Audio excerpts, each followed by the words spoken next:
What's up, everybody? It's your boy, Vlad the Bull, your #1 Embrace coach. And I want to let you know that my book, The Embrace Method, How to Leverage Your Trauma and Pain to Live the Life of Your Dreams, the second edition is now available on Amazon for purchase. Through heartfelt anecdotes, practical exercises, and profound insights, this book will show you how to confront your demons, heal your wounds, and emerge stronger and more resilient, ready to embrace a future with limitless possibilities. Remember, embracing your pain is the first step to transforming it into power. Be sure to get your copy today. And remember, embrace your struggles, embrace your successes, and most importantly, embrace yourself. Visit www.embracemethod.com to learn more about the Embrace Method book and the Embrace Framework. Welcome to the Roots and Rhythm podcast, where we explore the essence of culture, our experiences, and a healing journey that shapes our growth and family. Through heartfelt stories about marriage, mental health, relationships, and parenting, we create a space where you can find connection, understanding, and inspiration. Join us as we explore the rhythms of life, one story at a time.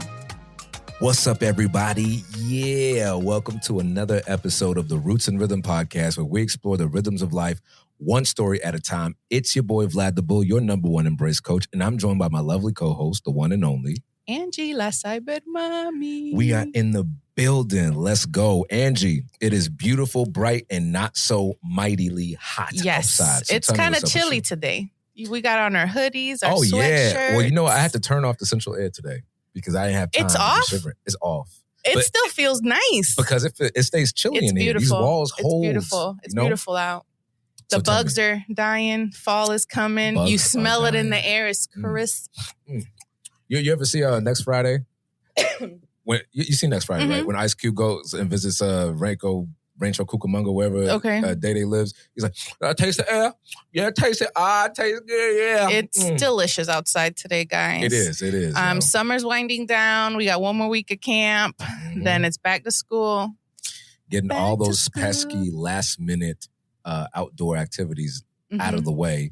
Cutting your grass. I know that we are probably a month away from the last cut of the season, but your boy was up there in the gutters, in the trenches. Oh my God. Remind Wallace about our gutters. I'm like, the fall's coming. Well, luckily our house not that tall. No. So we have gutters all the way at the top. I'm like, I ain't fucking touching that. But I went to the other ones because they were like hanging off and I had to rehammer them in and whatever. It wasn't home ownership.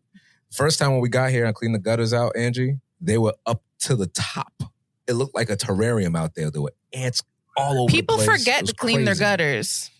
It's not good for your house. And we don't have vinyl siding. So, you got to get up there. This is a reminder to everybody in there. You own a house. Get your hand in the gutter. Stop being And another reminder.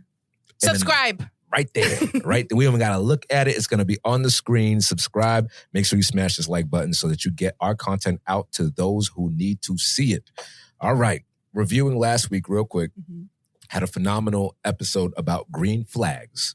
We had banderas rojas. Now we have banderas verdes. So make sure you check that out if you're looking for the top 10 reasons why you should marry that one. All right? Check that out. But today we are talking about something completely different. Yes. We have an esteemed guest. I can't wait to get sis up in here. And I am so excited. Yes. So our guest is the founder, owner, best person for HomeTRYB, which is a new app that she'll be talking about. But this is Chantell Ford, my little sorority sister, fellow Floridian. What's up, Chantell? Welcome. Welcome to the Roots of Rhythm podcast, girl. Thank you for having me. Thank you so much. And like Angie said, I am the CEO and founder of HomeTRYB.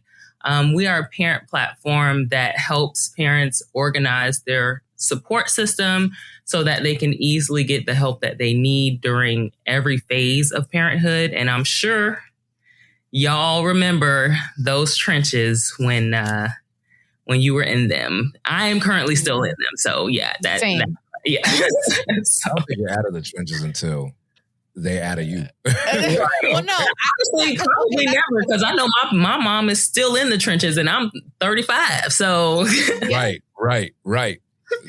Say it. Once you're a parent, you're always a parent. But but I know what you're talking about. Those early days, sleepless nights, so isolating, right? So no, I think this is going to be a great resource, Chantell. So yes, thank you for being here today. And us a little snippet of what HomTRYB is. So you said you created HomTRYB because you saw a need.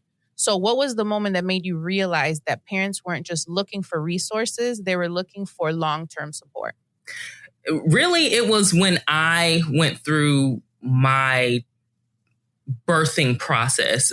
When I had my first child, postpartum depression, postpartum anxiety, and on top of that, it was COVID. So along with that, I was very isolated to myself, and I didn't realize it until I was out of it. Once I started seeing my friends having kids and I started to recognize, oh, this is not just something I went through. This is something that a lot of people tend to go through.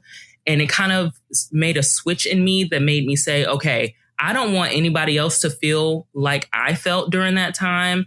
So let me reach out. Let me see if I can help them with anything. Let me see if they're really okay. Let me send them a meal or something, because I know what it's like to be in those trenches. You might not see that you're struggling in that moment, but any little bit helps during that time. So that's when I realized, yeah, this is something that we as parents need, not just mom, but dad as well. So. I know that's so true. I know I've shared on the podcast before, especially with my second. With my first, I feel like COVID kind of just blocked everything out. Mm-hmm. If I did have postpartum depression, I was also depressed about the state of the world. Right. I didn't have my family up here because it was COVID. It was literally just me, Wallace, the baby, and the dog.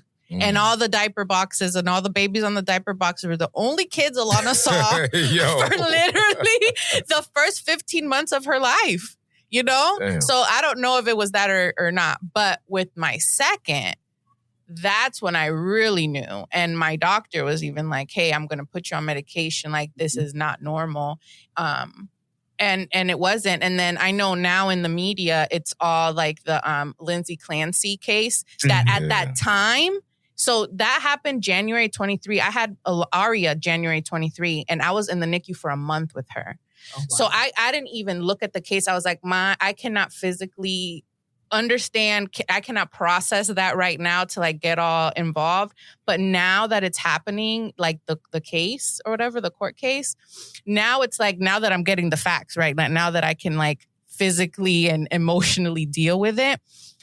The village, everything just failed this poor woman. And it's like the first time I feel like women are on the side of the person that supposedly killed her children. Because I have a theory that it was this man's doppelganger wife that looks just like this lady. And her and her psychosis felt like it was her. But that's just me. But I know we're not talking about that right now.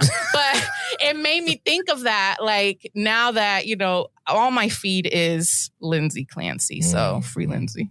You know, I think maybe it's because it is so unconscionable that a mother would do that to their children. And I think if you're looking at it in black and white, it is atrocious, right? But postpartum psychosis is not something that gets enough attention. And I think we just expect mothers, and I'm gonna speak on behalf of the failed patriarchy, right? I think men expect mothers to carry life and all that comes with it, right? Seeing my wife with the diabetes, with the high blood pressure, sticking her finger every 3 hours or whatever it was.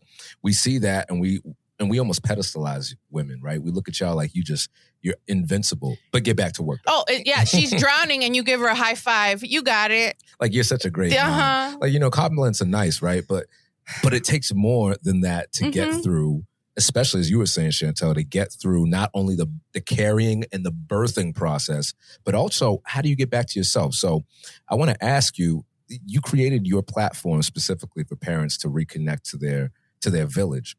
What happened to the village?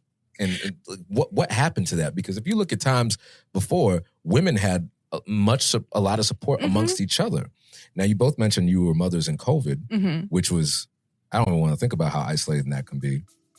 But what happened to our village and how can we rebuild it today?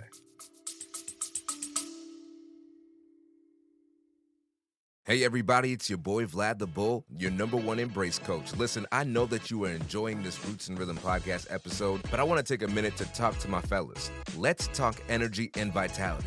If you've been feeling low, sluggish, or not quite yourself in the bedroom, it's time to check out the Natural E-Man. It's a powerful, all-natural men's supplement created by a good brother I trust, Dr. Quentin Chantell, someone I met in my men's group who's all about holistic health and real results. Trust me, I've seen the impact firsthand.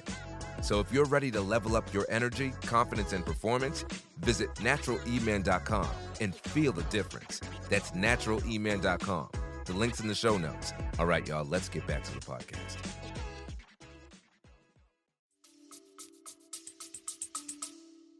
I think a lot of it is the village is still there in a sense. It's just more spread out if you think about it.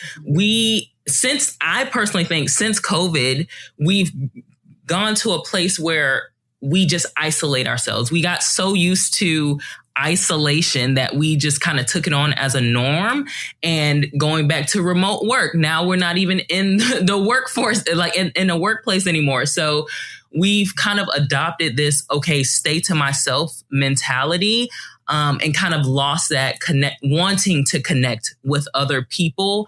Or maybe it's just an anxiety thing because we went through so much during COVID. Everything was so scary at that time that maybe now we all just collectively have this anxiety that we are afraid to get over or we can't get over. So for family specifically, like for instance, my family, and Angie, your family isn't near you. You still have some village, but they're just at a distance. And it's kind of hard to reconnect with people when you're so far away, and even trying to find a new village when you're in a new place, sometimes you just don't know where to go. Some people have their church family, which is great that they can go. Some people don't have that. And it will take more effort. And I think that's the part, like we already as parents have so much that we have to take on, to then have to go and now find and put in effort to find other people to be in your village is just another mental load that you're just like, okay, I'll just stick it out with what I have. So I think that's kind of what's happening there with that village and how to rebuild. We just have to we have to see the benefit of building that village by going out and putting that effort up front to find the people who we want to be in that village in order to help us like ease that stress long term. But it's that upfront engagement that we're like, okay. Yeah, that work. Yeah. And being a villager, because again, I always say it's hard when you go to a new place because you're starting from scratch, right? If I was near my family, I wouldn't even have to ask because again, they know me. We've put in that work since birth to kind of be vulnerable and do life. So I wouldn't even have to ask. They just know this is happening. I'm going over there, whatever. But when you're building, you have to be vulnerable and ask. Or, you know what I'm saying? So it's like you're putting yourself out there, and that's always scary because what if you get rejected? Everyone's afraid of rejection. Yeah, that's true. You know? So it's like you have to be vulnerable, and that's scary. So it's scary to build your village from scratch, but it's so necessary. But I'm always a proponent of doing that because I don't want, and I know that I struggle with like abandonment. So I'm always like, oh, if I do this, they're going to leave me or I'm going to be too weird, then they're going to not want to be my friend. But it's like, you just have to be yourself and you're going to find your people, especially when you are yourself. So that's my suggestion. Be yourself. You will find your people, find your village, especially if you are somewhere with no family.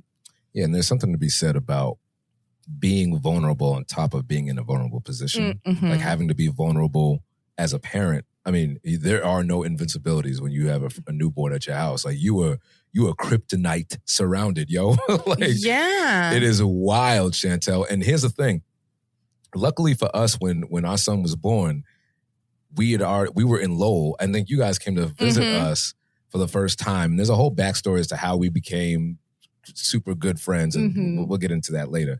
But when you guys came and visited us with the girls, it was like, okay, like because nobody else in my family has kids my age, our son's age. And then I remember you guys were like, oh, we have to get the house in order. And then it's like, I'm literally the most chill person. If you lived in a cave, I'd be like, bro, this is a cool ass cave. Yeah, like, who cares? Pass me some of that scum over there. Right, come on. Or you know me, I've come here before, and this was already when we were comfortable, but even if we weren't, like I come here and I see dishes and I just wash them. Yeah, one time I came in, Chantell, and I see Angie just, I don't even know what we were talking about. I'm like, yeah, what you doing? That's how I was raised. So talking about village and villagers, my mom, anywhere that she goes, she's always told us, you have to leave places better than you found them. Amen. So it's like, if there's a reason why your dishes are still there from this morning, I ain't doing shit. I'll just wash them. You know, oh, your kid's here and you're, having a hard time with them. I'm going to go clean up the living room, because why am I going to sit here and see you struggle? It's true. If I love you as a person, So I think that's also like, you have to do in order to receive. And people have done that for me too. And I think it's because they know that that's the way that I am. So that's why we moved out here, Chantell. I didn't tell you this. They did. Like, when we were looking for houses, first one, when we lived in a town, a little city called Lowell, Massachusetts. And, Lowell's not... It's like 45 minutes from here where we're at. And ironically, you and Wallace used to live in Lowell. We used to live in Lowell. We bought our house further away because we could afford it where we are now. But we were still going to church in Lowell. So we were still came after church. Yeah, we came to your house after church because we were like, oh, you live right there? We go to church in Lowell. Let's go. But it got so hard with the kids to keep making the 45-minute drive. So I was like, we have to find a church closer to our house. Again, that vulnerability of leaving what you're comfortable with, because that church family that you talked about, Chantell, that was the church in Lowell that got me through being pregnant with Alana, having her, COVID, all the things. So I felt like I couldn't leave that. Like that was it for me, But then we moved out here and then we visited Vlad. We're like, yeah, we're not going to come to Lowell anymore because we're leaving the church. We're finding a new church, blah, blah, blah. So then they were looking for a house. And keep talking. Yeah, well, we were looking for a house, Chantell. And our realtor, shout out to France and my own realtor, they were like, yo, you should start looking now, because we had this crazy notion that we would stay there because we lived in Salem, the city of the witches. And at least that's what my mom said. Mom, you gonna do Salem? Are you crazy? Witchcraft. You hate Jesus. That's me. You can't go there. Jesus, I'm like, all right. You don't need to get in the whole prayer, Mom. So we had a condo in there. We sold it. And we bought a 2-family, lived on one side, house hacked as you call it, and then rented the other side. And we were like, we're just going to stay put here until Lito's 5 years old when he's ready for grade school. I don't know why the hell we thought we were going to do that and expect to buy a house at the same price point than when we bought that house. And so my realtor's like, yo, man, you might as well just jump on it while it's hot. So we were looking all over the place, but mostly in central Mass, because anything closer to the capital, man, it's just impossible to live around it's here. Expensive. So we knew that you guys were in Fitchburg or wherever, or that area.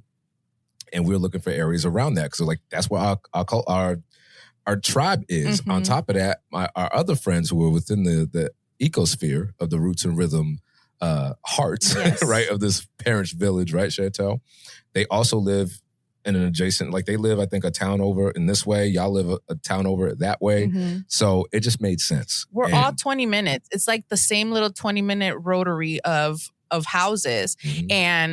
And it's all of us. It's literally like 6 families, Chantell. Yeah. And then all the kids are growing up like cousins, because we have a lot of people that have like one kid. So then the kid needs friends. And then, so. Which reminds me, Lito he was telling Jules that he built a tall tower today. And he said if Aria destroys it, he's going to be really upset. I'm like, where's Aria? He been thinking about my baby. It's a love story, man. It is. Yeah. It is. But it's just, And I love it. See, but this is what we've created. We've been here 10 years in this area. And it's like we've known everyone before kids, after kids. And it's just, and we have to be vulnerable. It didn't just start. Literally, we've been up until 3 a.m. talking our hopes and dreams and fears and greatest everything, which is why all this came to fruition. This is how we birthed the podcast, And I think one thing y'all pointed out is that, not necessarily pointed out, but what I've noticed is you two complement each other. And I'm sure your spouses as well. Like your type of relationship complements each other. And I think that's what people have to seek out. Because I know we can kind of feel like we have to perform or be a certain type of way. Like we can't really be ourselves when we're looking for play date partners and talking to other parents. And I think it's very important to be yourself so that you find people who match your vibe. And so that it is natural and it is like you do want to hang out with them and it's not forced. You're not just hanging out because your kids like each other. You're hanging out because you like each other as parents. You can become friends and that's how you build trust, because otherwise if you're just performing to be a certain type of way or seem a certain type of way, you're not really getting to know the person, the real person. And then there's no trust being formed, and you can't really have people in your village who you don't trust. That trust needs to be there. And so, I really appreciate hearing that Angie came over and was washing dishes and helping out, because that's what people need in those times. So it's not just people coming over judging you like, oh, you got dirty dishes. Like you have, like, there's a lot of people who do that. And they just, if you have people like that and you don't want people like that in your village, it's okay to say, we're not taking visitors right now. So it's okay to say that. That was so polite. And I'm never inviting you over again. Now, actually, I have to ask Chantell, in your pursuit of a village, right? You and your husband, did you have that experience where you try to welcome somebody in and they come in all funky? Like you felt judged? Yeah, yes. And you're like... Yes, I did. So, yes, I have experienced, and it's funny because they didn't say it directly to me. It was more so of a talking about me to other people that ended up getting back to me. And it's just like, okay, but I could tell that they felt some type of way just by the vibe they were giving. And it's kind of hard when they're actually blood relatives. And it's kind of like, you feel like it's required in a sense. Yes. Come over and see the baby or hang out. But then I got to a point where I was like, no, I don't have to do that. Like if it's interrupting my peace or disturbing my peace, I can say no. I can say not at this time. We're not doing this. I'll meet you there. I'll meet you here. That way I can control how long I'm there. And if it starts getting a little funky, I can say, all right, well, we're going to head out. Because when somebody's at your house, it can be awkward to say, all right, now you need to leave. So, So I have experienced that, and I'm just like, and I understand it comes from a place where sometimes people are just miserable with themselves, and that is okay. We go through that phase. I've been through that phase myself, so I'm not even going to put that just on other people. But it's just really wanting to do the work yourself and realize, okay, what am I unhappy with that's making me spew out these hateful things at times? So, but yeah. There's a follow-up question I want to ask you, sis, in talking about that, like how you got to the point where you realized, okay, maybe it's time for us to go. Maybe we won't invite you next time. The first time that you did that, what did that process teach you about yourself? Like, what did you learn?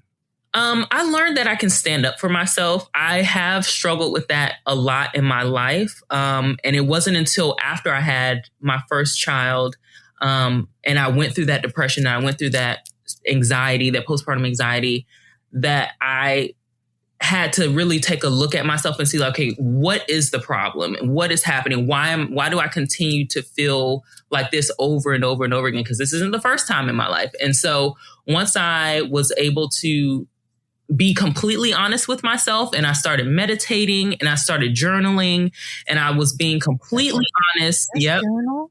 Yes. And I was completely honest with myself. I was able to then reassess what my triggers were and what issues I had, because it's not always everybody else. Sometimes it's me, and I understand that. And so when I got to that point of realizing, okay, what it is that I want and what I can do, and that I do have the confidence to speak up for myself now, it made it a lot easier to just say, okay, I'm going to set some boundaries. Because before I did not have boundaries. Before I had my son, Parenthood will teach you boundaries real quick. So yeah. You turn into a new creation after you have children. It's funny how, well, thank you first of all for sharing that, Chantell. And what it reminds me is how amazing it is, the transformation that should or could happen when you become a parent. It doesn't happen for everybody. Right. But for those of us who are committed, those of us who are somewhat aware, even in the midst of depression and all that, is just how much you're willing to advocate for yourself when somebody else depends on you.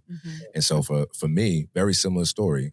When our son was born, you think it's the people that you don't really know that well, or people that are external to you that turn on you, but it's really the people that are closest to you. To be your mama. It was my mom. Yes. Right? Both of my parents went bad on me. I'm like, yo, why y'all?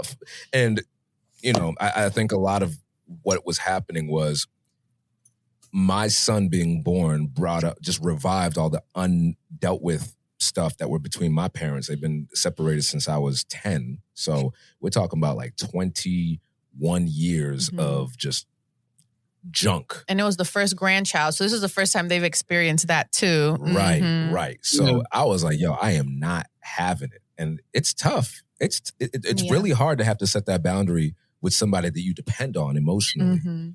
But it, like you said, it teaches you so much about what you can do for yourself and what you should do for yourself. And I'm so happy that you came to that conclusion, because some people never do. And it ends up sabotaging not only their parenthood, but their marriages as well. So kudos to you, sis. Thank you. And don't let nobody take that away from you, because everybody's got an opinion. Yeah. And all of them matter. Yeah. And also to the marriage piece, like how did you and Wes navigate that together? Was his family on the same boat, or how was that? So to be honest, we're still navigating it. So, because my son is 6, my daughter is 2, and it's a never ending journey. But we're getting closer to, we've gotten closer to the root of the issues. Because we were parenting fine and our marriage was fine, but it was like how like you kind of going on you're on autopilot, so to speak. Yes. So it's like your roommates. Yeah, basically. And so, but it wasn't like a room. It was weird because it wasn't detrimental, but it also wasn't growth. So it was like that in between. And so we kind of realized like, oh no, we need to make time for ourselves. And having that village actually helped, because before, if you don't know, we sold our house in Georgia and moved down to Florida into my parents' house because we realized like we were at a breaking point where it was just, we were isolated. We were alone. We didn't have anybody. We hadn't had a date night in I don't know how long, 4 or 5 years. And so it was like, it got to a point where, okay, every day, and we were homeschooling and we both work from home. So we imagine we're both home all the time, 24/7 since COVID, with a child, homeschooling all day, no breaks, nobody coming to take over, nobody coming to babysit, nothing. And so at some point, even the best marriages, I don't know how they gonna go through it. So we decided, okay, we needed a change. We sold our house. We went all in on Tribe. We built it. And then while we were here, we had the relief from my parents. Since we live with them, we can put our kids to bed. Our family is here. We can go out. We can go on a date. We can go to the store, just a simple store run. Like things like that definitely make a difference. You think it's a small thing, but just being able to just get away. Like, yes, your kids are asleep and you can be in the house, in the room by yourself, but being able to like get away and be fully released and relaxed is a completely different ball game. And so that really helped us reconnect and really get back to who we are as individuals and as a married couple, because we're not just mom, we're not just dad. We are Chantell, we are Wesley, we are married. So it kind of got lost in all of that when we had our kids. So, yeah. Can I ask a controversial question? Oh. This is going to be controversial because this is Roots and Rhythm. You said it was nice that you were able to put your kids to bed, you and your husband, and then go out while you were with your parents, right? How important is it to have your children to be able to sleep through the night? Very. We had this talk last episode. People that's kids aren't on a sleep schedule routine live a totally different life than ours that go to bed. They're on hard mode. And it's tough. Let me tell you something else that might be controversial. My kids go to bed at 6:30. And every time I tell somebody that, they look at me like I'm crazy. But what they don't see is my son wakes up at 5 a.m. every morning. And he is so full of energy from the time he wakes up until it's time to go to bed that he needs to go to sleep at 6:30. I need a break, like mental, and he will talk your ear off, which I love about him. However, when you're a parent that is also dealing with other stuff, you get overstimulated, and it's just like, okay, I can sit here and have a conversation with you for 30 minutes. After that, my brain is about to explode. So it definitely is needed for them to sleep through the night. Like my daughter goes to bed right with them. I'm like, okay, everybody going to bed at 6:30. She'll sit in there and talk to herself for about an hour, and then she go to sleep. So yeah, I get the girls at my face. Same thing. He goes to bed at 8. We start the process at 7:30, and sometimes, like last night, it's like every night. I don't want to go to bed. I'm like, right. You just gotta get out my face. Yeah, the girls go in their room. They share a room, and if y'all want to play, sing to each other, tell stories, tall tales, as long as you're out of my face and in your room. As long as there were times that we thought we put him to bed an hour ago, and Julie and I'll be sitting downstairs watching TV, and you hear, I'm like, huh? Like, this Negro's still awake? Talking to himself, and but that's he'll okay. Go to sleep. Yeah, they'll eventually go to sleep. They'll sing a song, and then sometimes Aria just wants Alana to pat her back. Oh. And I'm glad they have each other, because it couldn't be me. So it could be me, never me. I think that's dope, though. And the reason why I asked that, Chantell, is because the other day I was online and I saw, there's a body of people who suggest that sleep training or putting the kids or not co-sleeping with your kids. Bed sharing is what they want to do. Bed sharing. They think that not doing so or electing not to do so is detrimental, that you're depriving the child, that it's attachment style and blah, blah. There's some prominent woman who's I think she's a child psychologist or something. She's gone. You've probably seen her. She looked like the mother from Home Alone. I don't know, but I don't trust none of them people that say that. Let me tell you why. Because my kids go to bed, and they've been going to bed at 7 since they were like 6 months. You put them on a schedule. And they're still attached to me if they're home all day. So it's obviously the love is there. The love is there. And I don't believe that you're not attached. There's no attachment style if you don't co-sleep. I don't believe that I didn't get married to co-sleep. I got married to be with my mans. Exactly. And I don't share to play with no women's girls. Chicas, go to your own room. Yeah, it's chicas. like, how are you supposed to show up as your best self if you're never sleeping? How are you supposed to feel great about parenthood if you don't feel great in the marriage? Like, how are you supposed to do it? And so what happens was, the parents before us, the boomers, were like, well, we just get married because that's what God told us to do. We can be fruitful and multiply because that's what we're supposed to do. And I wasn't supposed to love you through it. I'm referencing Fences there. You ever see Fences? Like, who said loving you was in the deal? It's like, whoa. Time out. Yeah. Time out. This is how you raise children with insecure attachment styles when you say some shit like that. So there's a way to have it all. And it doesn't require one party suffering, bro. Like, we can be full parents and full adults, full human beings, all the while prioritizing both of our needs. You can get it done, but Key, you and Wes, is that your husband's name? Yeah, Wesley. You guys are on the same page. If y'all aren't on the same page, forget about the same book. Y'all in a different book of life. Yeah. You know what I'm saying? No, that's facts. That was one of my things. No co-sleeping. I was from the get-go, no co-sleeping at all. Period. I need my own space. We're not doing this. Nope. No. They've always been in the bassinet. They've always been in a bassinet or in their crib. They're not sleeping. The only time they sleep with me is if they're sick. And that's facts. And then nobody sleeps because you kicking me in the ribs. Right. Yeah. That was my mom when I told her we weren't co-sleeping. What? Vladimir, your baby is under your TT. That's where he sleeps. I'm like, under mine? Yeah. Like, but you know what's funny? When the girls are sick, that is where they want to be. Nestled in your underpit crevice. And I'm like, I can't sleep like that. I don't even like Wallace to be that near me when I'm gonna go to bed. If it's bedtime, please don't touch me. I'm going to bed. I sweat in my sleep, bro. I sweat blood in my sleep. So not really, but I could not do that. So we're on the same page, Chantell. We are no co-sleeping family unless it's absolutely necessary. And it's love. When you got your little man comes in there, Lito comes in there, and he wants to be in bed with mom and dad, but that like never happens because he's got all his toys, all his friends, all his stories. He's got a very creative, imaginative mind. Yes. Let the boy be himself, man. Because yes. Okay. All right, we good. We on that. All nice. Right. So question, Chantell. Yes. Social media has created parenting communities, which are all great, but it's also fueled comparison. So you see people on social media, you're like, oh, my kid should be doing that, or they shouldn't be doing this, and they're allowed to do that at my house. How do we know when a community is helping us grow versus making us feel like we're not enough?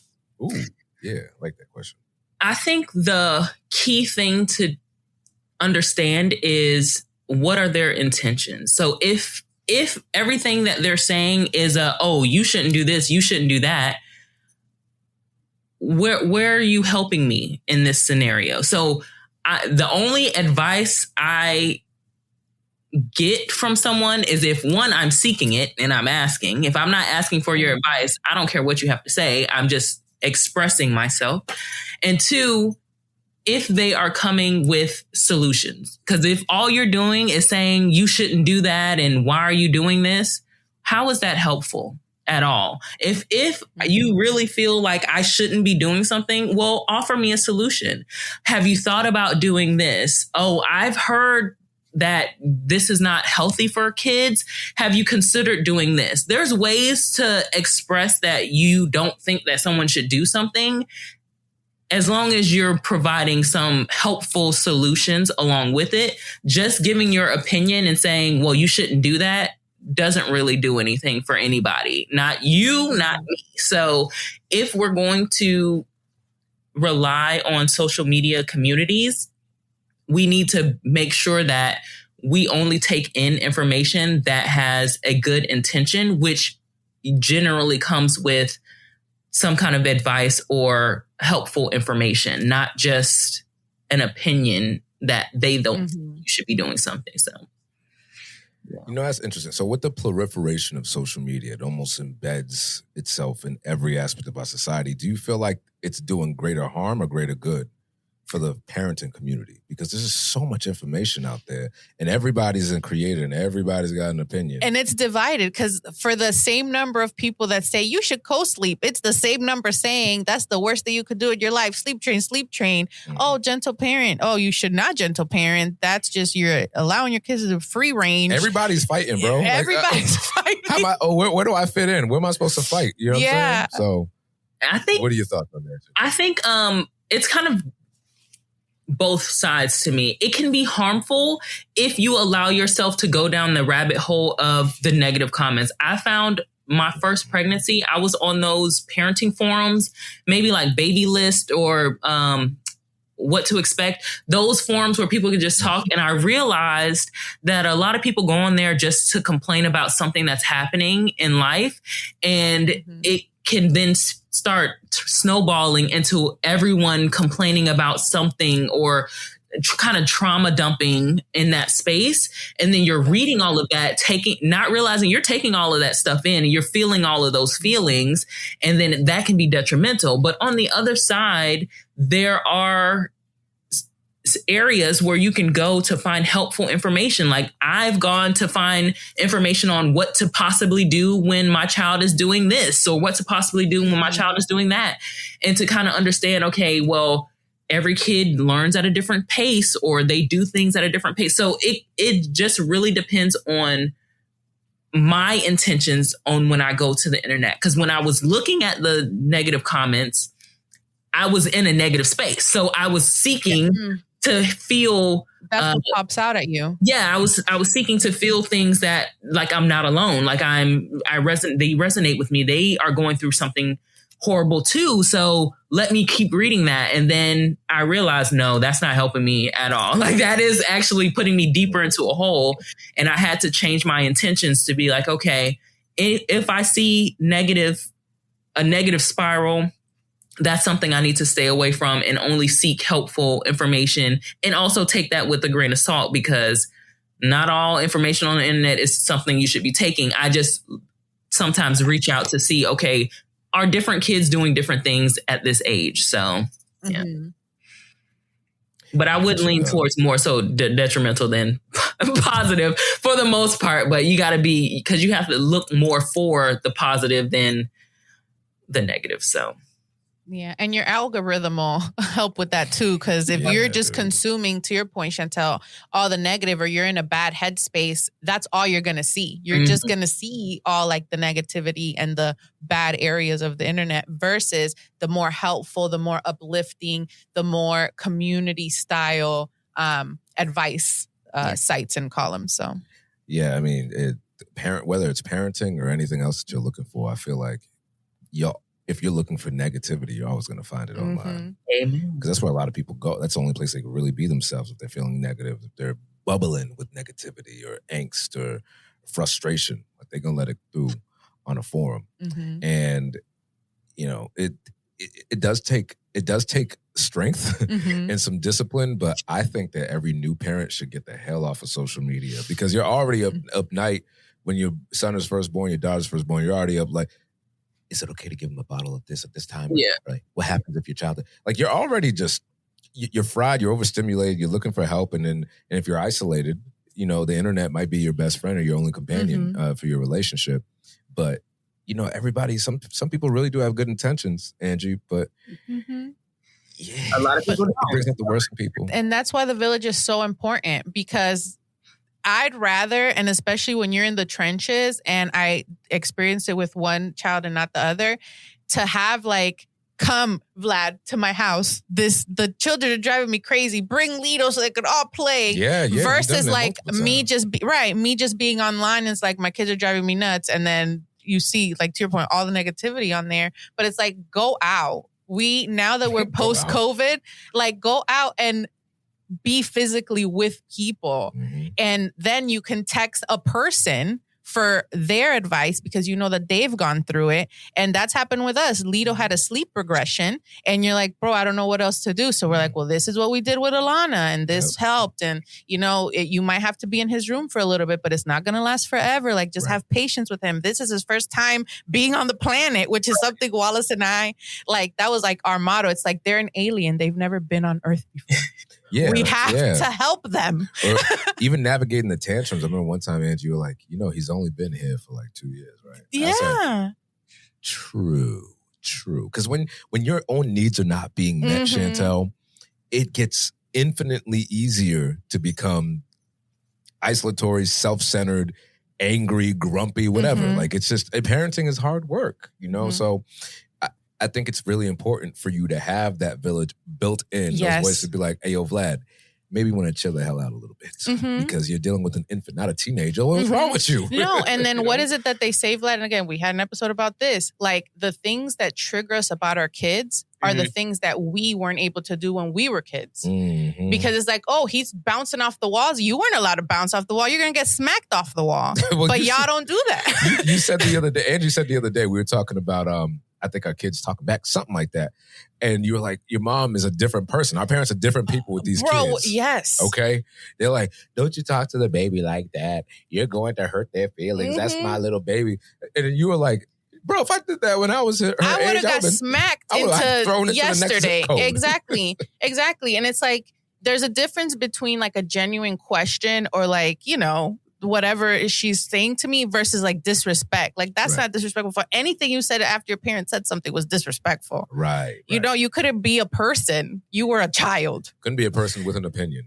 And even as an adult, you can't have that. So, right.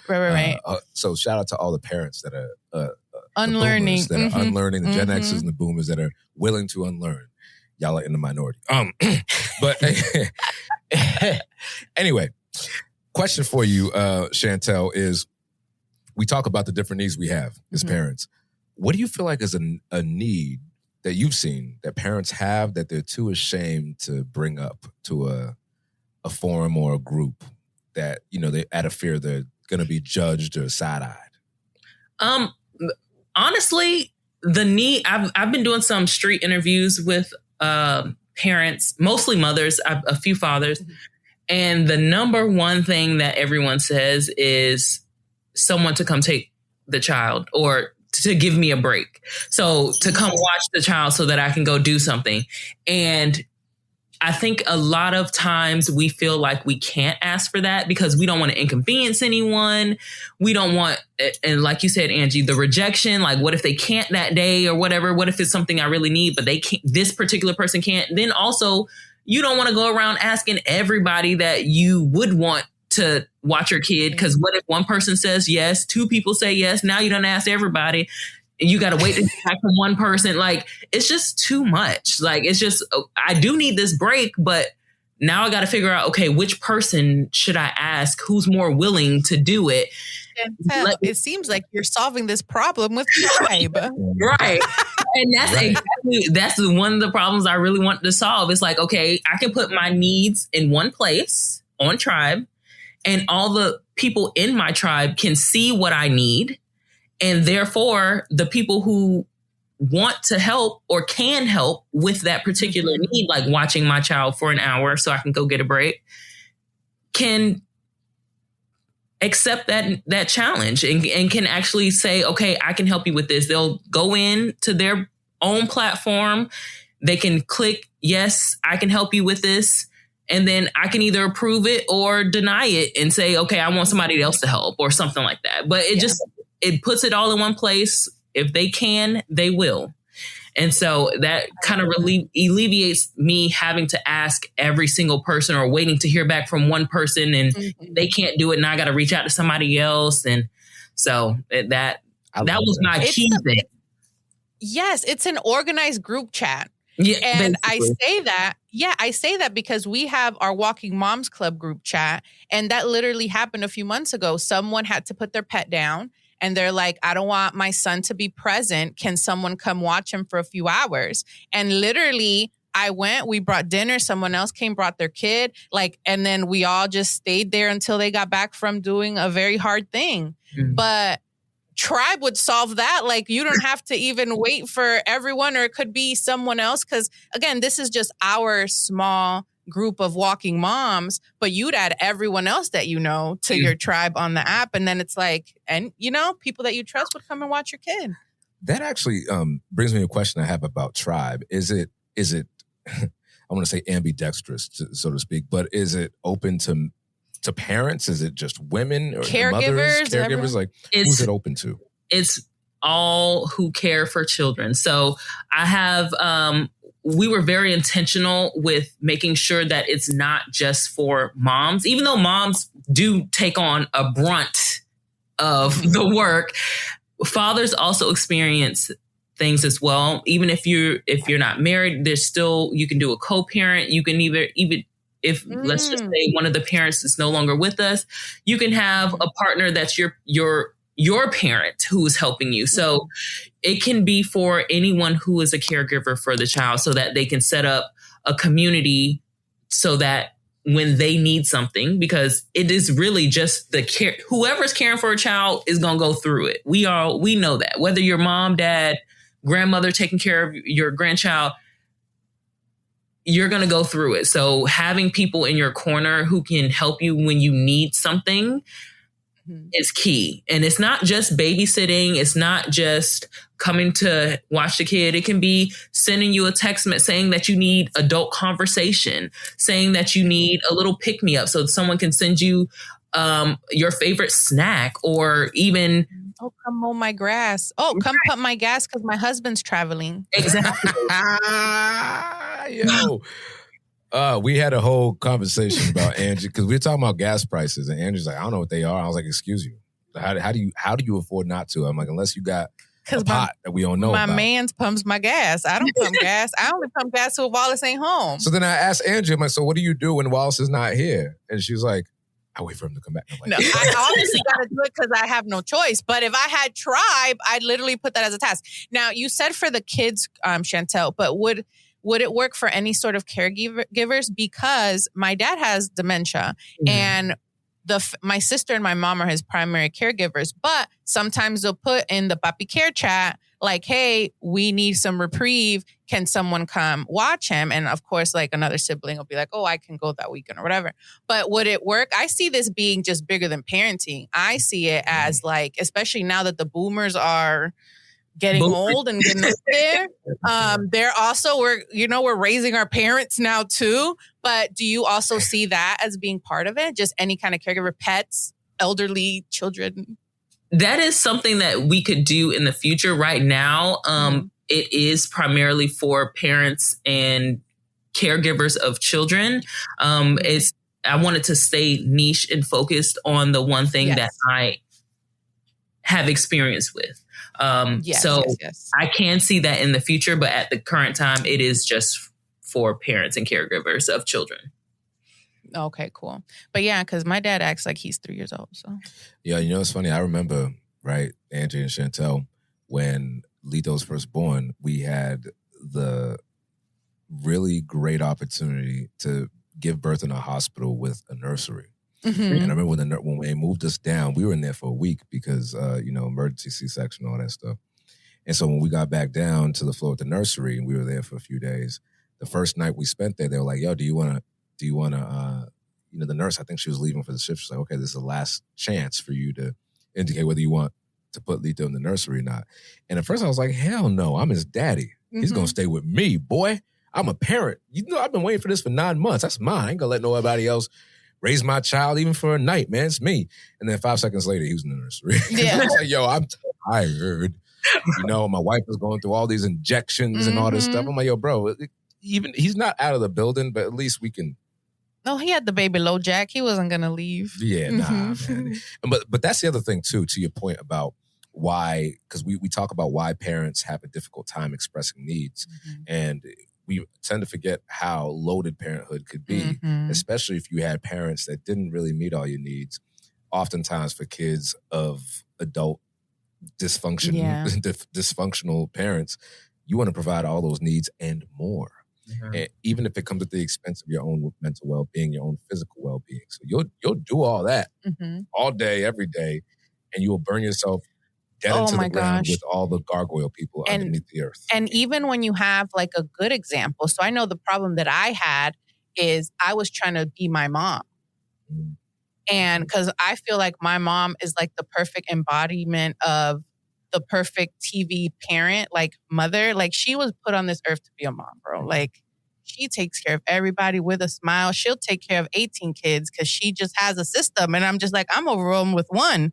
Now I'm super overwhelmed with two that I was like, one was overwhelming? That's wild to me. But anyway, so she's like, she does it all. And then that's what I was trying to do. Like I never, like we were talking about like, oh, people come to your house and it's messy because you have kids. My house was never messy. There were 6 of us. That's wild. And my mom made us a home-cooked meal every day. I didn't have a canned vegetable till I went to college. Like, that is the type of woman that she was, And it was just like all these things that I was driving myself crazy trying to be this perfect mother, Susie homemaker, wife, like all the things. And it wasn't until therapy. My therapist was like, you are not your mom. Like, you are the perfect mom for these kids. And your mom was a perfect mom for you in that moment. And I was like, you're right. Like, what am I trying to do here? And then I remember when Aria was born, I had an emergency C-section. And I was like, my mom's going to go to my house. And I came to the hospital not knowing that I was not going to leave. And my house is a mess.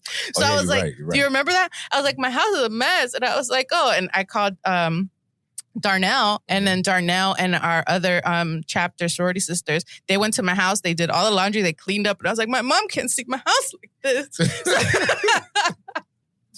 But yeah, I was like, please just go to my house and clean it, please. And they're like, oh, we got you, girl. Because I was like, none of the baby clothes were washed. Like, again, I had thought I had 6 more weeks to figure this stuff out.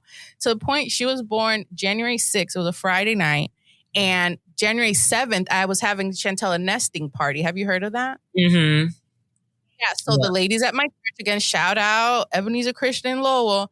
They were coming over to like cook a whole bunch of meals, clean my house, wash all the baby clothes, like make the nursery nice. Like they were coming over to do all those things at my house. Like they were going to cook everything, put it in the freezer, like to have everything done. I had an invitation and everything. Like everybody was coming over the next day and she literally came. in Aria fashion, whenever she does whatever she wants when she wants to, the Friday before. So my house was literally a hot mess. Aria's in your womb like, I want to fight. I want to fight. I'm getting out of here today. But yeah, so that was like my biggest thing. I was like, my house is a mess and my mom is coming and I'm not the perfect mother. Like everything's a mess. And I have this 3-year-old. She was almost 3, a 3-year-old. And yeah, so. Chantell, in the vein of what Andrew just said, when was the point, if it's come, no judgment, obviously, but when was the point where you realized like there are just some things you just need to let go? That happened shortly after, probably about 2 years after I had my son, when I realized, I don't have to do all of this. Like I need to do what makes me at peace. If it makes me stressed, let it go. I'm not doing this anymore. Like I held on to a lot of stress for so long, which is why I think I went through such a deep depression and anxiety after having my son, that I was like, okay, when I started meditating and journaling, I realized I recognized what my equilibrium was. And then if it caused me to tense, I let it go. And so it took some time and practice for sure, because sometimes things like kind of sneak up on you with the tension and it's not just immediate. And it takes you a minute to realize, oh, okay, yeah, no, I actually don't like how this makes me feel right now. So I'm just going to stop doing this. Like a lot of things that I was doing trying to do with my kids, like the homeschooling, for example, we got to a point where our son is very smart. He likes to talk about any and everything.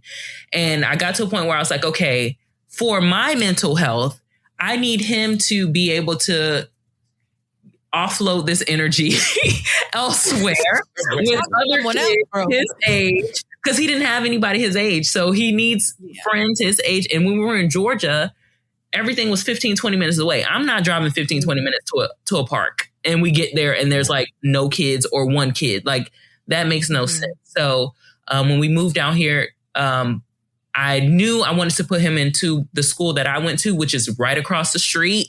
And so that helped with my anxiety. Like I did what I knew I could do that fit with my life. Like having him go to school in Georgia where he has to get on a bus in kindergarten, I said I couldn't do that. That wasn't me. But I knew if I came home, I can walk him across the street. It takes 2 minutes to get to school.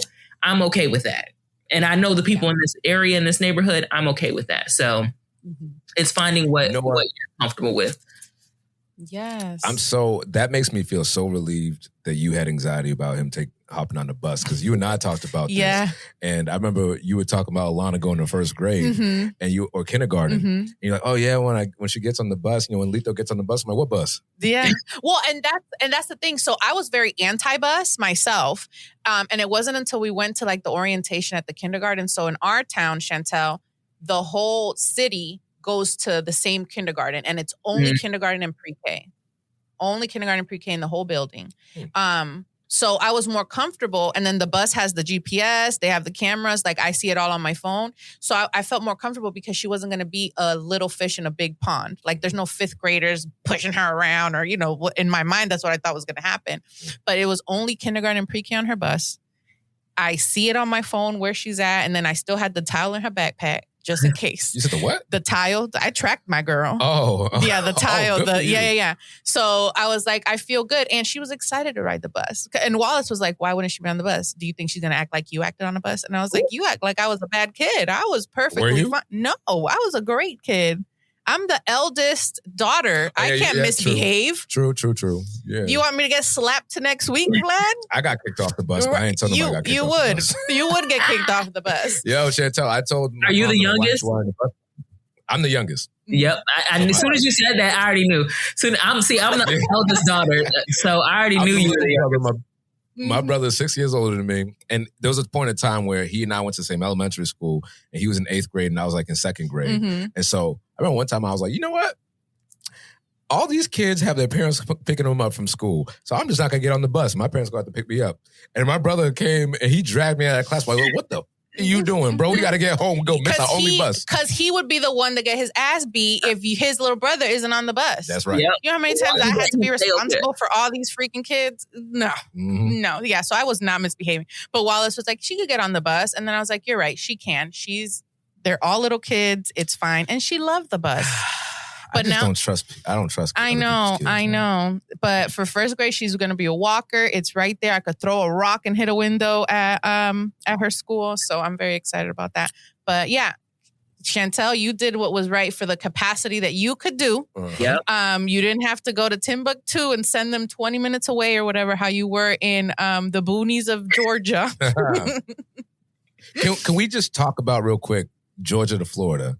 In my mind, they're like the same thing, even though they're not even there. They're not. No. They are not. She's in South Florida, so it's different. Like North Florida is like Georgia, so I get what you mean. But South Florida, it's its own thing. It might as well be North Florida, one state, South Florida, another state. Yes. Because anytime I meet Floridians, but absent you guys, because you guys speak pretty clearly. Anytime I meet Floridians, like especially Black and brown folks. I remember my boy David. It's because you met them Florida Haitians from Carol City. Yo, bro, homie comes to his house, right? They're staying at his house. I'm like, hey, what's up, man? How was your flight? He's like, man, but your mom, damn. I'm like, so he walked away. He's like, oh, yeah, what's my cousin telling you? I'm like, bro, I have no fucking idea. I have no idea what he just said. I was just sitting here nodding my head to be polite. He could have said, hey, yo, bro, you want to go get killed somewhere? I'm like, yeah, sure. What's up? Mm-hmm. So, anywho, but can you speak to the difference between both of y'all, actually, what it's like to live in Georgia versus Florida versus the Northeast? Like, how is it raising children, and why was that outside of, being able to send your child to the same school you went to? You can go first, Chantell, because I didn't raise children in Florida, so, but go ahead. I think it's, it just depends on where you are. When we were in Georgia, we were in the outside of the perimeter, like kind of probably about an hour south of Atlanta. And while we were close to maybe like a few grocery stores and fast food places, we were still pretty far from everything. Like I said, a park was 15 minutes away. The library was 15 minutes away. The closest school that I was looking at that he would possibly go to was like a DF school. Like that's what made us decide to homeschool, because we were like, we take education pretty seriously. So we don't want him going in and not getting what he needs. And since we both worked from home, we were like, we can just homeschool at this point, because we're willing to do that. Now, when it became too much is when we knew that, okay, he needs more and he needs that social interaction, because one thing with homeschooling is they're by themselves. So it took a lot of trying to plan to get him to have interaction with kids, but it wasn't enough because he would maybe at the park for an hour. That's not enough time for a kid who loves people. And so it was just too isolating where we were. I'm sure if we were in a city that was walkable in Georgia, it would be a lot different. We would have more opportunities to go different places. But in Florida, we specifically moved to a place that is I wouldn't say very walkable, but it is walkable enough to where it's not that far to get anywhere. The park is 2 minutes down the road. We can walk to it. His school is right across the street. We can walk to it. His aftercare is right down the street. Again, we can walk to it. So the beach is not too far away. It's 15 minutes. So there's more opportunities. I think because of, I'm a person who loves convenience. Because of the convenience, I am more willing to do more things because I know it's not going to take a mental load for me to pack everything in the car to make sure we have everything before we make a trek 20 minutes to go somewhere.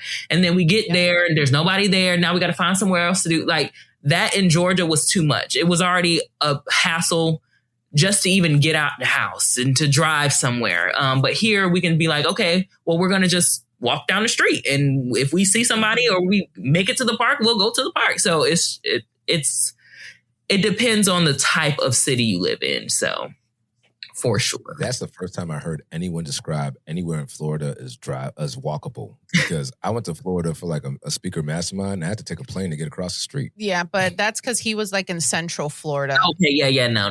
Yeah, Central Florida is... You need to go to South Florida, Vlad. Like Miami? Palm Beach, Fort Lauderdale, just anywhere that's south of Orlando. Well, wow. What happens if you go north? They're still not as walkable as like Boston or like a bigger city, but it's still walkable if you have the right neighborhood. And most neighborhoods have the school in the neighborhood where a lot of kids do walk. And there's parks. There's a lot of parks everywhere. You can't be in Central Florida. I don't want to say the wastelands, but it's just, it's more touristy. It's more touristy. So it's like they want you to drive around and do all that. I mean, how can you be lonely in a state with crocodiles and alligators? Have y'all ever seen any of those? Yes. All the time. In your backyard? So much in the canals by every house, pretty much. You can just be walking to school and say, oh, what up, Allie? What up? I mean, they don't get that close to people, and then they literally teach you how to zigzag and get away from them. It's part of the school curriculum. It really is. That is so wild. Imagine going to school. We're going to learn about how not to die in the crocodile's mouth today. Right. What do you do if there's a tornado or hurricane, and then how to avoid an alligator? Do you have to get under your desk? People wonder why you spend so much to live in Massachusetts. Damn. Yeah. And then for me, we didn't rate, obviously the girls were both born, one in New Hampshire, one in Massachusetts. So we've been up here in our parenting journey. But I will say that when we bought our house, my mom knew we weren't moving back to Florida, and I wouldn't move back to Florida. The schools up here, even in the worst district, are still better than Florida. And the money goes to the schools. Like right now, it's back to school up here, and my sister has like her school wish list, and everybody has their wish list for the teachers like in every other state. And in Massachusetts, the kids just have to show up to school. The supplies are all given to them by the school. And that was weird to me because last year I went to like, and in Florida, and Chantell can attest to this, you go into any Walmart, Target, any store, all the school supplies lists are right at the entrance. It's like, oh, your kid is going to blank elementary. They're going to first grade. Here's the list of supplies to take to school. Oh. That must be new because when I was in school, they gave us back to school lists that we needed to bring. Oh, they did? Yeah. Well, no, there's no list. Your kid just has to show up. Cool. And they give them their they don't take it home. Their laptop, their headphones, and then pencils, pens, markers. What a trip. Folders. Yeah, everything. What a trip. And the teachers don't supply it either. The county supplies it. So teachers aren't out here spending their own money. Now, the teachers do give like a wish list, like for kindergarten, Mrs. Gibbs, the best kindergarten teacher ever. She was so sweet. She was like, oh, I make the kids a memory book. So if you can, please donate like the lamination sheets so she could like laminate all the paper so it could last, So I'm like, of course. I was like, whatever you need, I will buy. I was like, my sister's a kindergarten teacher. Like, I'm here. And then Wallace shared something. It's like, if the teacher asks for a fifth of vodka to deal with my kid, I'm going to like, whatever you want, teacher, I will supply, But that was like the biggest like culture shock, I guess, for me in the schools and all that. Because again, every store has these lists, and here it's like, just show up. Like, we are here to educate. So, and down here, I realize they also have companies now within the school that allow you to pre-order supplies. And so you can, like, towards the end of the school year, they'll send out this paper that says, make sure you pre-order your supplies for next year. And then they just deliver the supplies directly to the classroom, your next classroom. So I thought, that was actually a good idea. So yeah. I want to get back to the village aspect, because, that's the essence of where Tribe shines and thrives. When people are looking for that village, right, whether it's within the Tribe ecosystem or otherwise, what are some qualities that you should be looking for as a parent, as a husband, wife, as somebody who's looking for some support? What are some qualities that you look for in that trial? Like, what we should be looking for? It's going to vary, especially based off of who you are and what you need at that time. So what you need at the pregnancy stage may be different from what you need when you first have the kid versus 6 months after versus a year versus 4 years. So it just really depends. And what I think you really have to do is find out what you are willing to tolerate during that time. Some people need someone to push them to grow, but some people may not feel like growing in that particular stage. So they just need someone who's going to just show up and just be there. And I think it's important to be honest with yourself about what you need in that moment and not be afraid to let people who don't match what you need help from afar, because they can still help. But if you know that one particular person, like let's just say your mother-in-law, because people tend to have issues with their mother-in-laws. So let's just say your mother-in-law is causes you stress, but they're the ones who typically want to see the baby every day or come over every day or something like that. Mm-hmm. It's okay to say, we're not going to do visitors right now. We'll schedule something later, or we'll have something. I just need some time to myself. And don't be afraid to have other people come over and them seeing that other people came over. It's not about them in that moment. It's about you and what you need. And so it takes a lot to not be afraid of making those decisions.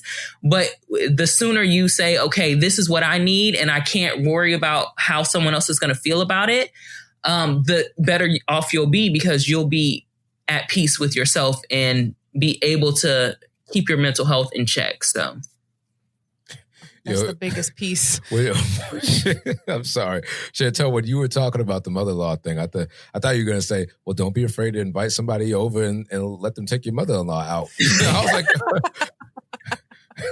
like, imagine we can't co-sign you on put that. in a request like, can someone just hang out with this lady so I don't have to? Thank you. You may need a buffer.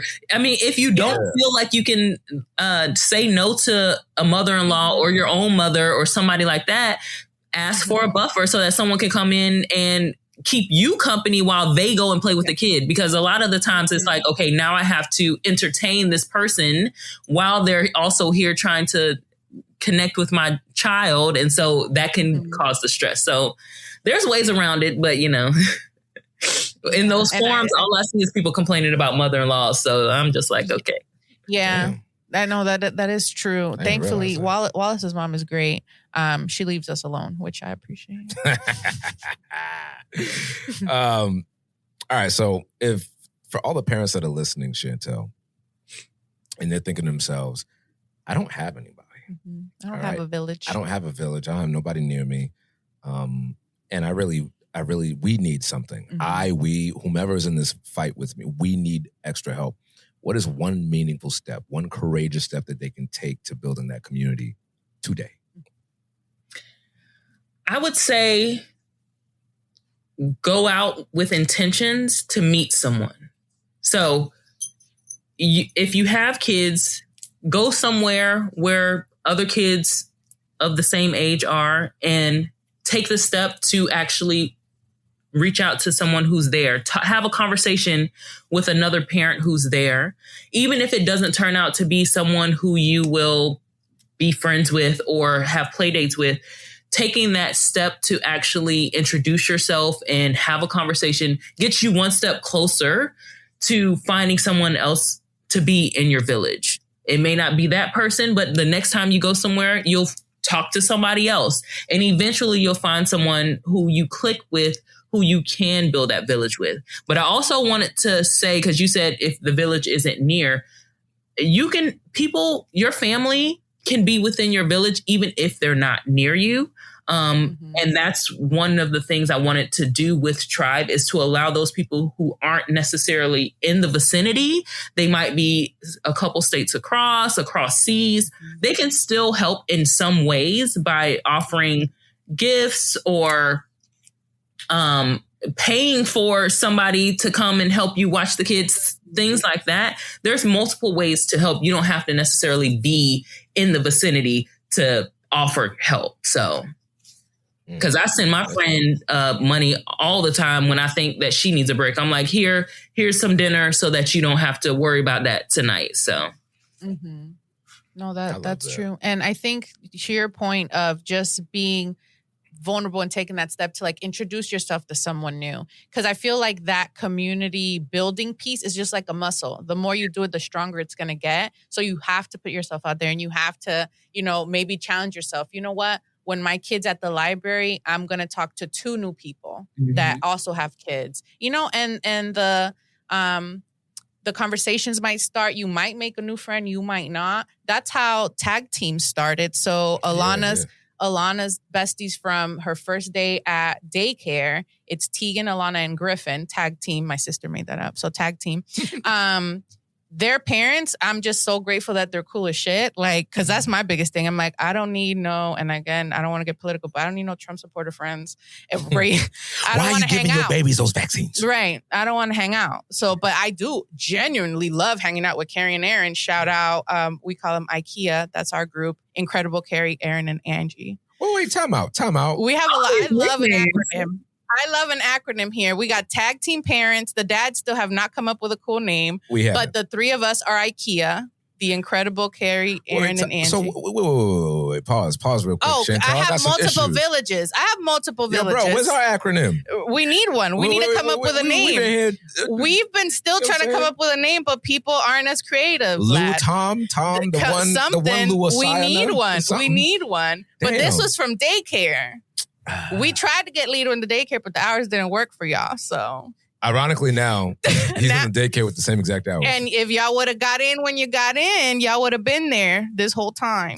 Yeah. It's not too late, but it is. It's kind of like you got 2 years left. Yeah, we good where we at. But we do need an acronym, and that's a good point. So we get to write that down. That's a goal for. We need an acronym because tag team got some cool acronyms. Everybody listening to Roots and Rhythm, make sure you hold us accountable because we're all about accountability on this podcast. If by the next time you see our faces, we do not have an acronym, do something. But that's how it started. So I was pregnant with Aria, and Carrie was like, "Hey, just be careful coming in here." When I was pregnant, I slipped and fell on the ice. I'm like, "Oh shit, well, I don't want to do that." And then she sent me meals when I was in the NICU with Aria. Like she sent me a gas card. They'd come over. Yeah. So then the kids started hanging out, and then we started hanging out. Now the dads play golf, and we go out, and so it's beautiful, and I love it. But yeah, you have to put yourself out there and accept. That's the big one too. Accept the help when it's offered. Because I think, not that we think we're too good, but sometimes you're like, oh, well, that's just too much. I don't want to inconvenience. But don't block people's blessings because you think it's too much. Accept it. Be grateful. I like that. Don't block people's blessings. Don't block people's blessings. Yeah. Out of pride. Yeah. Exactly.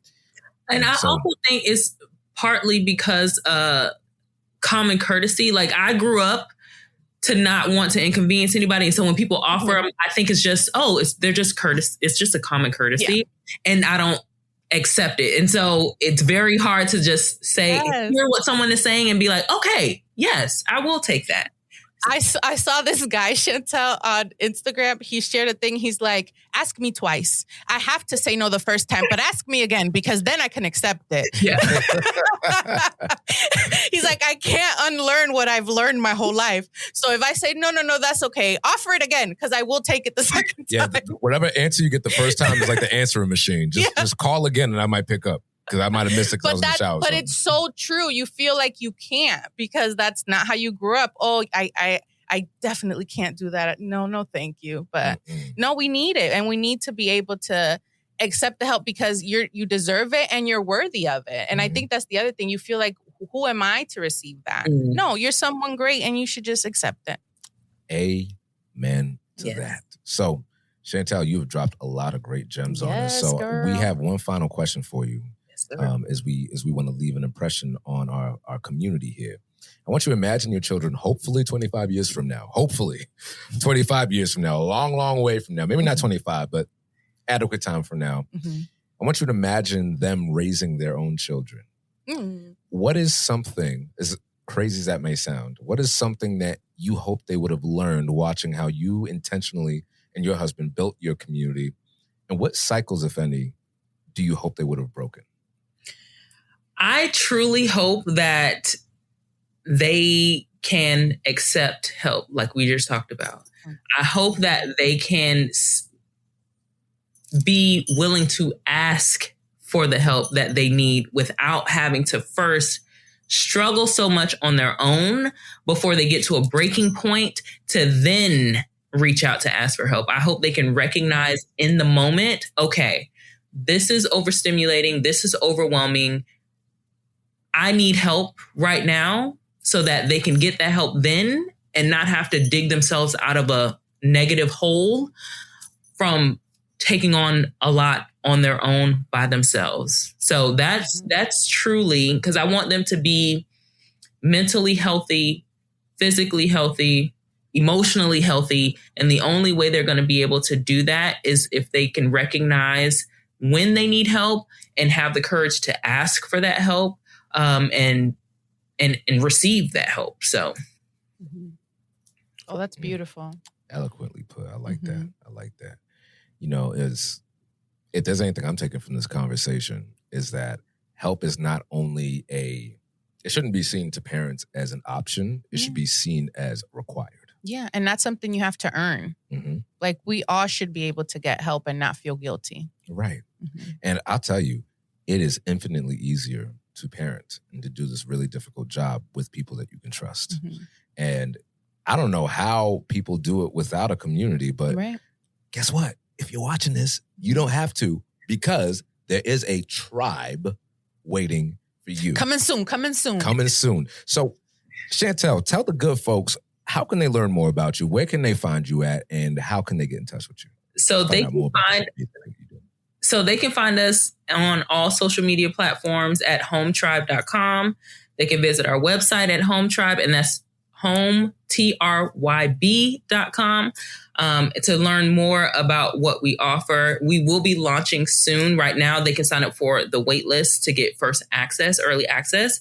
But they can also reach out to me on any of my social medias. It's my first and last name, Chantell. I think it's Chantell J. Ford, on all of my social media. Again, my social media is new because I've been off of it for so long for mental health purposes. So, but yeah, they can reach out to me there as well. And I love helping people. So if anybody has any questions or just need to talk, I'm here. So.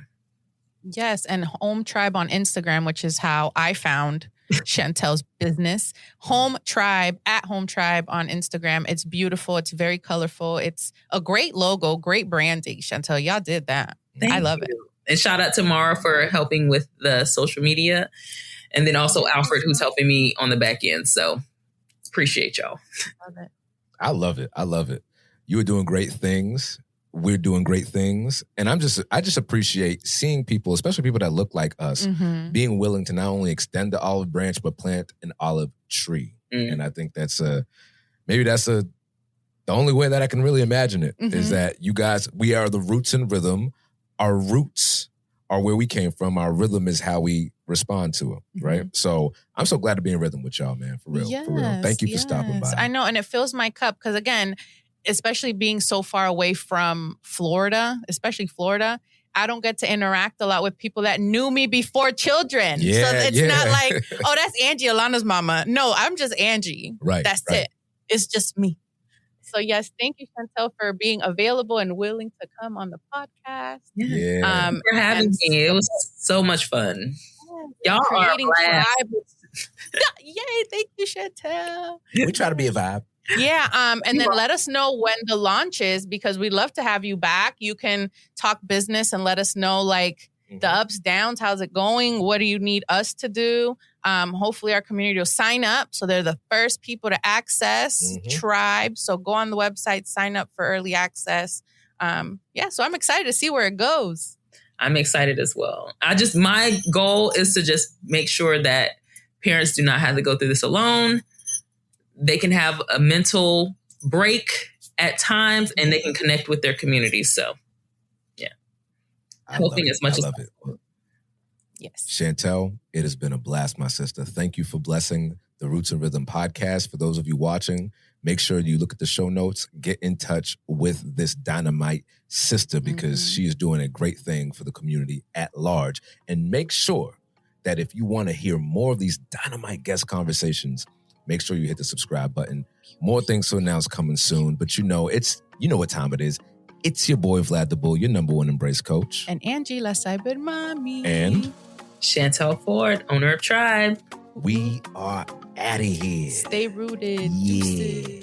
Thank you for listening to the Roots and Rhythm podcast. Make sure you like, comment, and subscribe so you can stay notified for all of our updates, including new episodes. Until next time, y'all, stay rooted.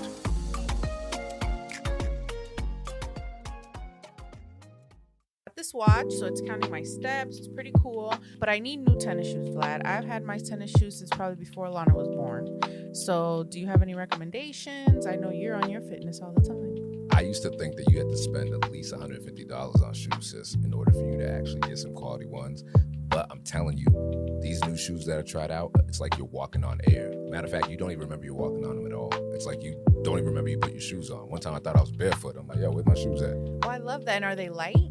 Oh, they're super lightweight. They make my old shoes feel like dumbbells by comparison. I'm telling you, these shoes are comfortable, they're lightweight, and it doesn't even feel like you have them on. And on top of that, you can wear them anywhere. They're designed for people who are on their feet all the time, for the moms and dads who are chasing around the kids. So I would highly recommend them if you're looking for something new. So what are they called and where can I get them? You can get them at standplus.com. You go to standplus.com, put in our promo code 80X for an exclusive discount off of your next pair.